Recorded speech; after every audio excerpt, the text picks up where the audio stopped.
स्वागत है दोस्तों आप सभी का हमारे YouTube learning channel magic of chart by जय सिंह बरोबर। मैं हाजिर हूँ आप सभी के साथ एक बार फिर से चार्ट के एनालिसिस के लिए। तो चलिए फटाफट चार्ट पर चलते हैं और सबसे पहले एक नज़र डालेंगे फ्राइडे को मार्केट में कैसा मूवमेंट रहा और उसके बाद देखेंगे मंडे को हम मार्केट में क्या कर सकते हैं। तो निफ्टी 50 का चार्ट आपके सामने है और जैसा कि फ्राइडे को आपने देखा कि सुबह ही सुबह एक बढ़िया गैप अप हो गया, मार्केट ने एक अच्छा गैप अप दे दिया और उसके बाद मार्केट रेंज में चला गया और पूरा दिन रेंज में ही मूवमेंट रहा। यानी कि एक गैप अप के बाद कोई खास बड़ा मूवमेंट नहीं। Nifty, bank Nifty, finance Nifty तीनों ही इंडेक्स में अगर हम देखें तो तीनों में कोई खास मूवमेंट नहीं आया। गैप अप के बाद तीनों ही जो इंडेक्स थे वो स्लो हो गए और कोई खास मूवमेंट नहीं रहा। तो अब जैसा कि कुछ बड़े मूवमेंट होने के बाद मार्केट देखिए स्लो हो जाता है और मार्केट एकदम स्लो चाल में चल रहा है। एक और सबसे बड़ी है कि इधर मार्केट केवल गैप अप में ही मूवमेंट अच्छे मिल रहे हैं और दिन में देखा जाए लाइव मार्केट में कोई खास मूवमेंट नहीं मिल पाता है। तो मार्केट का थोड़ा सा ये पैटर्न चेंज होना ज़रूरी है क्योंकि ऑप्शन बायर्स के लिए तो लाइव मूवमेंट ही सबसे ज़्यादा प्रॉफिटेबल होते हैं और अगर लाइव में मूवमेंट नहीं मिलेगा या वैसे ही मार्केट गैप अप खेलता रहेगा तो फिर ऑप्शन बायर्स के लिए तो बड़ी दिक्कत हो जाएगी।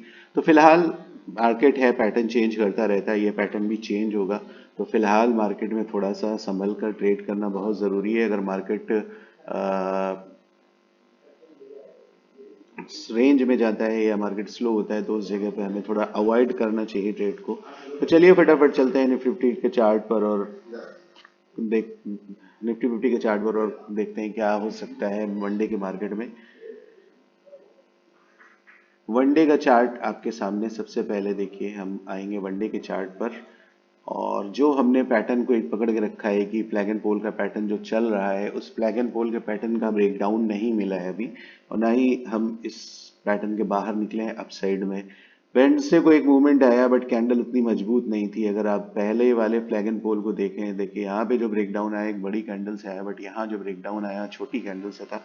और आपको अगर याद होगा तो हमने इसके बारे में बात भी करी थी कि अभी जो ये कैंडल आई है वो उतनी मजबूत नहीं है और नेक्स्ट डे देखिए वही पूरा मूवमेंट वापस रिटर्न हो गया और उसी ट्रेंड लाइन उसी पैटर्न के अंदर वापस मार्केट ने क्लोजिंग दी और एक डोजी दो डोजी का पैटर्न। यानी मार्केट में अभी कोई बायर और सेलर दोनों को ही मजबूती बराबर के बराबर दिख रही है क्योंकि अभी कोई बड़ा ब्रेकडाउन नहीं आया, इसलिए दोनों में काफी खींचातानी चल रही है। तो वन साइडेड मूवमेंट कब आएगा? जब या तो इस पैटर्न का ब्रेकडाउन हमें मिल जाए और नहीं तो जिस लेवल पे मार्केट फंसा है 250 के लेवल पे इसका ब्रेकआउट हमें मिलता है तो फिर हम मार्केट में एक वन साइड मूवमेंट देखने के लिए तैयार हो जाएंगे। तो चलिए फटाफट चलते हैं 5 मिनट की चार्ट पर और देखते हैं हमारे बड़े लेवल्स कहाँ पर है, जोन हमारा कौन कौन सा है और मंडे को हम अपनी स्ट्रेटेजी कैसे बना सकते हैं। तो देखिए सबसे बड़ा जो 250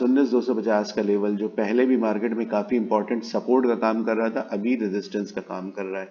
मार्केट 250 के ऊपर नहीं निकली, कोशिश जरूर करी बट सस्टेन नहीं कर पाई और जाकर 250 से नीचे ही क्लोजिंग दे दी।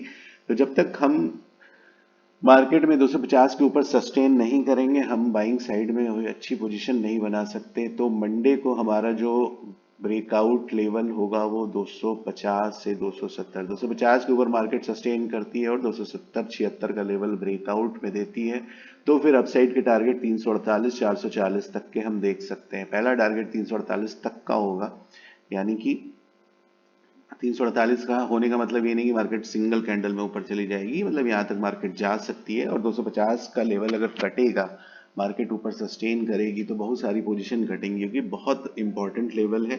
यहाँ पे बहुत सारे सौदे लगे होंगे। तो मार्केट अगर अप साइड में सस्टेन करेगी तो पुट साइड में बहुत सारे सौदे घटेंगे, यानी कि मार्केट इसके ऊपर सस्टेन करेगी तो फिर आपको एक स्पीड का मोमेंटम मिलेगा जरूर। तो इसके ऊपर मार्केट जब सस्टेन करे तो थोड़ा वेट करिएगा अपने अच्छे मोमेंटम का। 348 का पहला टारगेट और दूसरा टारगेट आपको 440 का देखने को मिलेगा। पुट साइड में हमारी एंट्री कब होगी? जब हम 210 का ब्रेकडाउन देखेंगे। मार्केट में अगर 210 का ब्रेकडाउन हमें मिलता है, ये लेवल टूटता है, मार्केट इसके नीचे जाती है तो फिर हमारी एंट्री हो जाएगी। पहला टारगेट हमारा होगा 19,150 का। 19,150 काफी इंपॉर्टेंट लेवल है मार्केट में 250 के बाद पुट साइड में 19,150 एक ऐसा लेवल है जिसके टूटने के बाद मार्केट में थोड़ी सी ज्यादा सेलिंग आपको देखने को मिलेगी और टारगेट आपको देखने को मिलेंगे 19,000 तक के। 19,000 का अगर ब्रेकडाउन मिल जाता है तो फिर आप यहाँ से 19,080, हाँ सॉरी 19,150 का अगर ब्रेकडाउन होगा तो फिर आपको 19,080 तक का टारगेट, उसके बाद 19,000, ये टारगेट आपको बहुत इजीली आराम से देखने को मिलेंगे। 19,000 इंपॉर्टेंट लेवल, 19,000 टूटता है तो फिर हम वापस 18,920, 18,850 तक आ सकते हैं अगर 19,000 के नीचे मार्केट चली जाती है तो। और 210 देखिए, ये लेवल जो टूटेगा अगर मार्केट इसके नीचे खड़ी हो जाती है जाके एक अच्छी कैंडल से, तो भी आप देखिएगा ना कि हमें ब्रेकडाउन मिल सकता है हमारे पैटर्न का। तो इस इन सब लेवल्स पे खास नज़र, अगर मार्केट 19,150 का लेवल तोड़कर नीचे जाकर सस्टेन करना शुरू करती है तो फिर आपकी स्ट्रेटजी थोड़ा चेंज हो जाएगी। ये पैटर्न चूंकि फ्लैग एंड पोल का है, तो मार्केट अगर इसके नीचे सस्टेन कर जाती है पूरा दिन तो फिर आपको एक अच्छी ट्रेड मिल जाएगी। और अगर मार्केट 250 के ऊपर सस्टेन करती है तो फिर हम बाइंग साइड के मूवमेंट काफ़ी अच्छे देखेंगे, काफ़ी अच्छी मोमेंटम हमें देखने को मिलेंगे फिर से। तो दोनों साइड के लेवल एकदम क्लियर है, क्रिस्टल क्लियर है, पैटर्न एकदम क्लियर है। पैटर्न जो भी है हमने बता दिया, हमने एक निगेटिव पैटर्न में हम अभी हैं। जब तक हम 250 के ऊपर सस्टेन नहीं करते पैटर्न निगेटिव ही रहेगा, तो 250 एक काफ़ी अच्छा रेजिस्टेंस है।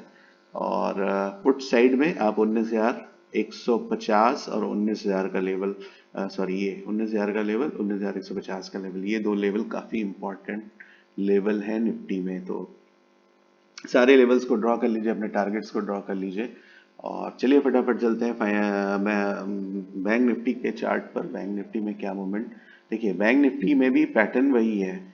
अगर डे चार्ट पे देखो तो मार्केट का पैटर्न निगेटिव और फ्लैग पैटर्न दोनों में ही, और दोनों में क्या ऑलमोस्ट तीनों में ही वही पैटर्न बना हुआ है। बट अभी मार्केट इस पूरे जो आपका जो ये पैटर्न है ट्रेंड लाइन के बीच में मार्केट घूम रहा है, तो ब्रेकआउट ब्रेकडाउन का वेट करेंगे। 5 मिनट के चार्ट पर बैंक निफ्टी में हमारा जो मजबूत लेवल है 401 का जो लेवल है, इसके ऊपर अगर हम सस्टेन करते हैं तो कॉल साइड में हमारी एंट्री हो जाएगी। 401 के ऊपर सस्टेन कर जाते हैं अगर हम, तो कॉल साइड में एंट्री होगी 643 एक काफी इंपॉर्टेंट रेजिस्टेंस बैंक निफ्टी का है। अगर हम इसको क्रॉस करते हैं तो फिर एक्चुअल बाइंग इस चीज को देखेगा। अभी हम बैंक निफ्टी में देखिए, निफ्टी में अपने इंपॉर्टेंट लेवल के पास निफ्टी नहीं, निफ्टी काफी ज्यादा परफॉर्म कर रही है। अगर गैप अप भी दे रही है तो काफी अच्छे पॉइंट्स लेके आ रही है, जबकि बैंक निफ्टी ना तो नीचे ही ज्यादा जा रही है ना तो अप साइड में ही कोई बहुत अच्छा मूवमेंट दे रही है। तो इसलिए थोड़ा सा जो इंपॉर्टेंट लेवल है वो बैंक निफ्टी का थोड़ा दूर है। तो 43,600 के ऊपर हम अगर सस्टेन करते हैं तो फिर हमारा एक बढ़िया पॉजिटिव मूवमेंट हमें जबरदस्त वाला देखने को मिलेगा। फिलहाल हमारी एंट्री जो कॉल साइड में होगी 43,401 के ऊपर हो जाएगी। 524 पहला टारगेट और नेक्स्ट टारगेट 600 का। 600 के ऊपर अगर हम सस्टेन कर जाते हैं तो हमारा जो ये फ्लैग एंड पोल का पैटर्न है, ये मतलब ये नल एंड वॉइड हो जाएगा, इनवैलिड हो जाएगा और इसके ऊपर हम बाइंग की पोजीशन में आ जाएंगे। जब तक हम इस पैटर्न के अंदर हैं, 600 के नीचे हैं, तब तक हम निगेटिव पैटर्न में ही रहेंगे। इस चीज को अपने चार्ट पे मेंशन कर लीजिएगा। पुट साइड में हमारी एंट्री कहाँ होगी, 43,220 का ब्रेकडाउन मिलता है। देखिए ये हमारे फ्लैग एंड पोल की एक ट्रेंड लाइन भी है। अगर इस ट्रेंड लाइन का ब्रेकडाउन होता है, इस ट्रेंड लाइन में मार्क कर लीजिए, काफी इंपॉर्टेंट है। अगर इसका ब्रेकडाउन होता है तो फिर आपकी एंट्री पुट साइड में होगी। पहला टारगेट होगा आपका 43,000 का, 43,085 के आसपास देखिए ये होगा। और उसके बाद 43,000 का जो लेवल है काफी इंपॉर्टेंट है। 43,000 के नीचे अगर मार्केट सस्टेन करती है तो मार्केट में आपको सेलिंग देखने को मिलेगी ठीक ठाक। और टारगेट होंगे 42,800, 42,716 और फाइनली 42,500, 600, 600 के टारगेट, 42,600 के टारगेट आप बहुत इजीली मार्केट में देख सकते हो। 42,600 काफी इंपॉर्टेंट लेवल है। देखिए ये दो लेवल्स जो हाईलाइट है ये काफी इंपॉर्टेंट रोल प्ले करेंगे मार्केट में। और अगर 600 का लेवल टूटता है तो फिर आपको पुट साइड में 42,000 तक के लेवल्स देखने को मिल सकते हैं। तो ये सारे लेवल्स अपने चार्ट पर मेंशन कर लीजिए, पैटर्न को मेंशन कर लीजिए, ड्रॉ कर लीजिए, वन डे चार्ट पर जाकर अपने पैटर्न को ड्रॉ कर लीजिए और जिस तरह से मार्केट ब्रेकआउट या ब्रेकडाउन देगी उसी हिसाब से अपनी ट्रेड को फॉलो करिएगा। चलिए फटाफट चलते हैं फाइनेंस निफ्टी के चार्ट पर। वन डे का चार्ट फाइनेंस निफ्टी देखिए, सेम पैटर्न्स ड्रॉ हुए हैं, तो अभी ब्रेकआउट या ब्रेकडाउन किसी में भी नहीं है। 5 मिनट के चार्ट पर finance Nifty upside, call side में हमारी एंट्री होगी अगर हम 400 के ऊपर सस्टेन करते हैं। ध्यान से सुनिएगा, 400 के ऊपर सस्टेन करते हैं और 433 का हमें ब्रेकआउट मिलता है तो फिर हमारी एंट्री कॉल साइड में होगी। 487 का हमारा टारगेट होगा पहला, और सेकेंड टारगेट हमारा होगा 600 का। ये दो टारगेट हमें फाइनेंस निफ्टी में देखने को मिल सकते हैं अगर हमने 433 का ब्रेकआउट मिल जाता है लाइव मार्केट में। पुट साइड में हमारी एंट्री होगी 356 के बाद।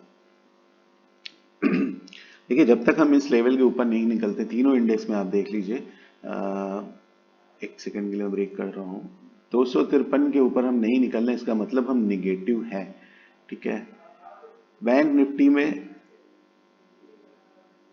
अगर हम 600 के ऊपर नहीं निकलना, इसका मतलब हम निगेटिव है। फाइनेंस निफ्टी में अगर हम इस लेवल के ऊपर नहीं जा रहे हैं 433 के ऊपर, यानी हम निगेटिव पैटर्न में है, अभी हम पॉजिटिव उसमें नहीं है। तो थोड़ा सा ये रेजिस्टेंस जो होंगे, जो चूंकि निगेटिव मार्केट में मैंने आपको बताया ना, रेजिस्टेंस ज्यादा अच्छा रोल प्ले करते हैं, तो और ये मेजर रेजिस्टेंस है, तो यहाँ पे थोड़ा सा आपको सावधान रहने की जरूरत है। पुट साइड में अगर ट्रेड मिलती है तो उसमें कॉन्फिडेंस ज्यादा होना चाहिए। कॉल साइड में जब तक हमारे बड़े लेवल के ऊपर हम एक सस्टेनिंग बेसिस पे नहीं देखेंगे तो वहाँ हमारा कॉन्फिडेंस इतना नहीं आएगा। तो पुट साइड में एंट्री हमारी फाइनेंस निफ्टी में कब होगी? 356 का लेवल जब हम ब्रेक करेंगे, उसके नीचे हमें पहला टारगेट देखने को मिलेगा 300 से 284 तक का, उसके बाद 200 का, 146, 1085, ये सब बहुत इंपॉर्टेंट टारगेट हैं। जैसे जैसे लेवल्स टूटते रहेंगे मार्केट में सेलिंग आपको देखने को मिलेगी। 18,960 और फाइनली 18,870, ये टारगेट्स आपको मार्केट में देखने को मिल सकते हैं अगर मार्केट इस ट्रेंड लाइन के नीचे सस्टेन कर जाती है तो। एक ही दिन में नहीं आएंगे, बट अगर इसके नीचे हम सस्टेन कर जाते हैं तो हम एक्सट्रीम निगेटिव पैटर्न को वैलिड कर देंगे और उसके बाद हमें नीचे के ये टारगेट फिर से देखने को मिल सकते हैं। तो अब सबसे बड़ी बात आती है, पुट साइड और कॉल साइड की सारी कैलकुलेशन मैंने आपको बता दी, पैटर्न सारे बता दिए। ग्लोबल कंडीशन की बात करें तो यूएस का जो पैटर्न है पॉजिटिव है।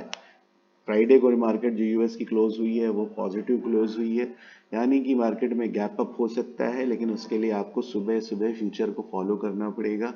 सुबह फ्यूचर का मूवमेंट किस तरह रहता है, अगर फ्यूचर सुबह भी पॉजिटिव जाते हैं हमारी पॉजिटिव साइड में, तो फिर मान के चलिए फिर आपको एक गैप अप देखने को मिलेगा और मार्केट आपके जो मेजर लेवल के एकदम करीब खड़ी है उनके ऊपर जाकर सस्टेन कर दे खड़ी हो जाएगी। और अगर सस्टेन करती है तो फिर हमारे लिए एक अपॉर्चुनिटी होगी कॉल साइड में अच्छा मोमेंट प्ले करने के लिए। तो इस चीज पर ध्यान रखिएगा, ग्लोबल कंडीशन को भी फॉलो करते रहिएगा। फिलहाल अभी जो आप देख सकते हो, अगर आप यूएस की पोजीशन देखोगे तो काफी अभी ठीक है, पॉजिटिव मूवमेंट आ रखा है उसमें।